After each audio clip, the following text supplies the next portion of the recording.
Imaginez être chez vous. Et soudain, des pierres commencent à pleuvoir à l'intérieur de votre maison. Le toit est intact, les portes fermées, et personne aux alentours.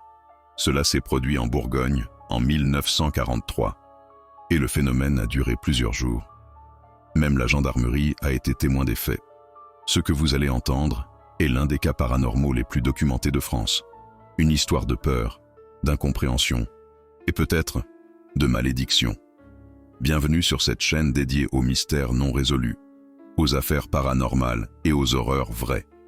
Abonnez-vous, car ce soir encore, vous n'allez pas dormir tranquille. Un village tranquille et une maison ciblée. Nous sommes en mars 1943, dans le petit village de La Machine, en Bourgogne. Une localité paisible, sans histoire, connue pour ses mines de charbon et son atmosphère rurale. Dans une modeste maison vivent Monsieur et Madame Boulin, avec leurs enfants. La vie y est simple, rythmée par le travail et les saisons. Mais tout bascule un après-midi quand des pierres commencent à tomber. Dans la maison. Oui, à l'intérieur.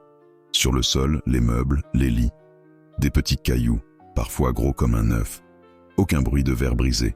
Pas de fenêtre ouverte. Au départ, les Boulins pensent à une farce d'enfants du village. Ils fouillent la maison, vérifient les murs, inspectent le toit. Rien. Les pierres semblent matérialisées dans les pièces.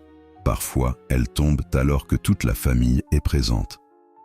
Et puis, la fréquence augmente, jusqu'à 30 pierres par jour. Des cailloux aux formes étranges. Certains tièdes au toucher. Une nuit, une pierre atterrit sur l'oreiller du fils.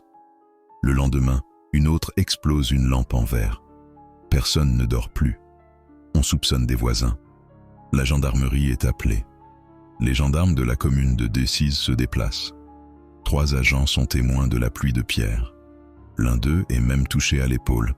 Le rapport officiel décrit des jets de projectiles sans cause ni origine identifiable.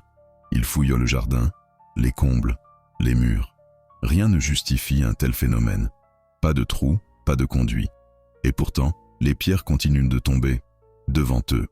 Leur rapport, encore consultable aux archives de la Nièvre, conclut à un phénomène anormal. On évoque une vengeance, une illusion collective, un poltergeist, mais aucune preuve. Des journalistes se déplacent. Le phénomène intrigue au-delà du village. Certains parlent d'ondes, de champs magnétiques. D'autres, plus superstitieux, murmurent que le terrain serait anciennement lié à des rites païens. Un curé bénit la maison. Les pierres tombent encore. Une femme du village, connue pour des pouvoirs, affirme que la maison est marquée. Elle demande à la famille s'ils ont trouvé un objet étrange récemment. Ils se souviennent alors, un petit crucifix en fer forgé, exhumé du sol du jardin en creusant un potager quelques semaines plus tôt. On décide de remettre le crucifix à sa place. À peine quelques heures après, plus aucune pierre. Le calme revient. Personne ne comprend. Était-ce un objet de protection oublié? Une relique enterrée là pour une raison? Une malédiction involontaire déclenchée? La famille Boulin quitte finalement les lieux quelques mois plus tard. Trop marquée par ce qu'elle a vécu. La Machine n'est pas un cas unique. En France, plusieurs histoires similaires ont été rapportées. Pierres dans des maisons fermées, parfois même en présence d'officiers de police. Mais l'affaire de La Machine reste l'une des plus troublantes par la quantité de témoins et de documents. Encore aujourd'hui, certains habitants du coin évitent de passer devant l'ancienne maison, pourtant rénovée et habitée. Et vous? Que pensez-vous de cette pluie de pierres? Une mauvaise blague? Un poltergeist? Une malédiction ancienne? Dites-le moi en commentaire. Si cette vidéo vous a plu, abonnez-vous pour ne pas manquer la prochaine. On y parlera d'une jeune fille possédée dans une école catholique du sud de la France, en plein cours. Une histoire vraie, avec des témoins nombreux, et une intervention de l'Église.